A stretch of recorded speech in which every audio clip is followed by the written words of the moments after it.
Hello everybody, it's number 48 here and welcome back to another Star Wars Sunday. Today we are continuing in the Legends timeline and continuing with the Lando Calrissian Adventures Trilogy book. And we are on book 2, Lando Calrissian and the Flamewind of Oseon. It takes place in 3 BBY, which is the same year as our current point in the canon timeline, with Rebels Season 2 wrapping up and part of Andor Season 2. This book is by L. Neil Smith, and the whole trilogy cost $9.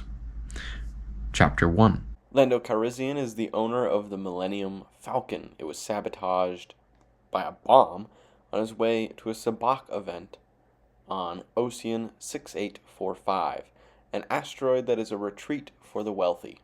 Chapter 2. We flash back to their journey to the Oseon. Now, I find flashing back after only one quick chapter mildly pointless, especially when it's not even really mentioned that they're flashing back. Just start the book at the start of the book. Lando and Vufi Ra fight off a pirate ship as they took a shortcut during one of their transport missions. Chapter 3. Lob Deluff is who invited Lando to the Oseon. Chapter 4. Rokur Gepta had ordered the attack on the Millennium Falcon, but his agents failed to actually destroy it. A militia group led by Klin Shenga are hunting down Gepta. They have an inside man on Gepta's ship. Gepta knows he is being betrayed and will be confronted, where he plans to kill Lando. The Oseon. Chapter 5. Del Sicer, retired businessman, and Bassi Voba, an administrative officer, are other players in the Sabacc game with Lando and Dollif. After Lando had some success, he got word that the Millennium Falcon was on fire at the spaceport. Chapter 6. When Lando returned to the Millennium Falcon, there was no fire. He was attacked by what seems to be one of Gepta's soldiers, though Lando did not recognize any of the insignia on the uniform. Lando killed the soldier in self-defense and is placed in prison while the authorities investigate. Bassi is a member of the Oseon police and arrived to investigate the scene. The Flamewind sounds familiar to the solar flare effect in Season 1 of Andor has started. Chapter 7. Dolof is Bassi's boss. They have confiscated all the money Lando won during Sabacc because he never filled out a visa. It seems like the Oseon plans on screwing over Lando Calrissian. Colonel Kinau of the militia group is who Lando killed. The militia is hidden in the Flamewind. Dolof is the administrator senior of the Oseon. He is receiving pressure and threats over the Lando situation from his superiors. Chapter 8. Lando is brought to a meeting with Dolof, Bassi, and Wewa Phibot, a bird biped species and an undercover narcotics agent. They are investigating potentially the wealthiest man in the galaxy, a trillionaire, Bahua Mutta. He is allegedly addicted to a spice that takes away the necessity of sleep, but also dampens emotionally response, making the brain much more computer-like in its calculations. As was the same plot of Book 1, Lando's charges will be dropped, carrying a deadly weapon, if he completes service for the government. He will transport Bassi and Phibot to Mutta's residence on Oseon 5792. There he will sell the spice to Mutta, who will then be arrested. If all goes according to plan, Lando will be given his winnings back from Sabacc and allowed to leave the Oseon with the Millennium Falcon. Chapter 9. The second officer on the Wennis, who is working with the militia, is given order by a tall cloaked individual. Dolof is a user of the same spice they are targeting Mutta for. Lisai.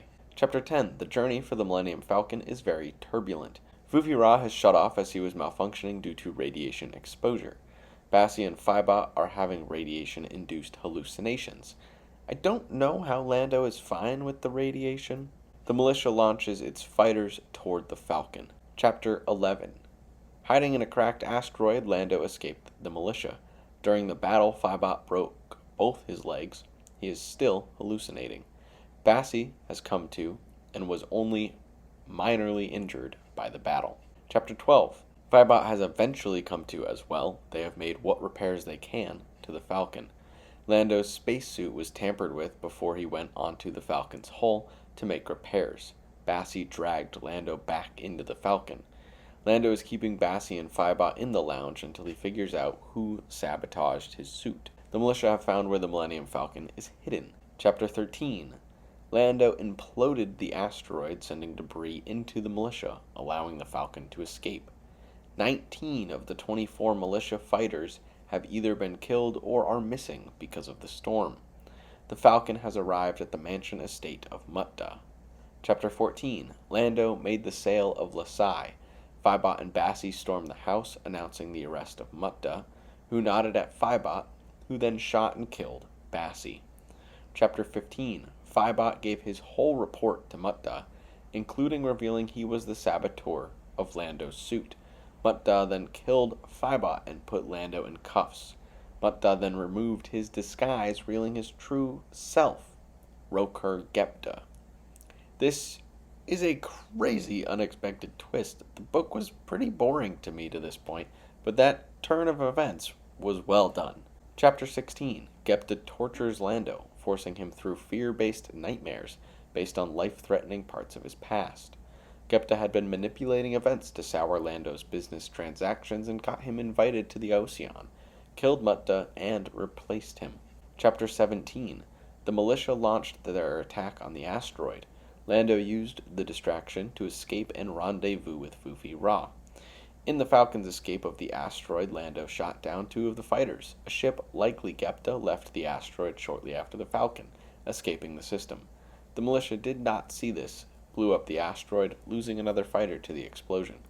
Only 2 militia fighters remain. My biggest question about this whole book is why this militia was so focused on the Millennium Falcon on so many occasions when Gepta was their target.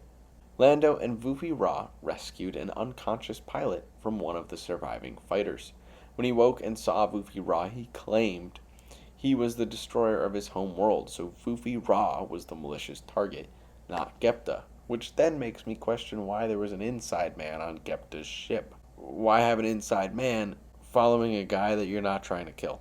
Even though Vufi Ra's programming does not allow him to commit any acts of violence. Chapter 18. Before coming under Lando's ownership, he had been part of an Imperial envoy on Klin Shanga's home planet of Ranatasia. He and his owner worked with the government for 2 years, getting them ready for the Empire. When the Empire arrived and began slave labor, the people resisted, and the population and infrastructure was nearly completely wiped out, and the planet was then ignored by the Empire. Because of the work Vufi Ra did, the people blamed the droid and wanted vengeance. Lando tried to explain that it was not his plans that destroyed Ranatasia, but the Empire. Shanga is not very convinced, but Lando will drop Shanga off when they reach a planet. That is the end of the book, and although the twist with Gepta was good, the militia plot was just odd. I don't get the point of having a spy on Gepta's ship when you are going after Vufi Ra. That seems like such a random long shot to set up. Other than the last 3 chapters, the action just wasn't there for the rest of the book. The overall Gepta plot was essentially same as the first book, and the fact he survived again probably guarantees the same thing for book 3. Let me know your thoughts on the Lando Calrissian series, especially the Flamewind of Oseon, in the comments below. Thank you everybody so much for watching, and I hope you have a wonderful rest of your day.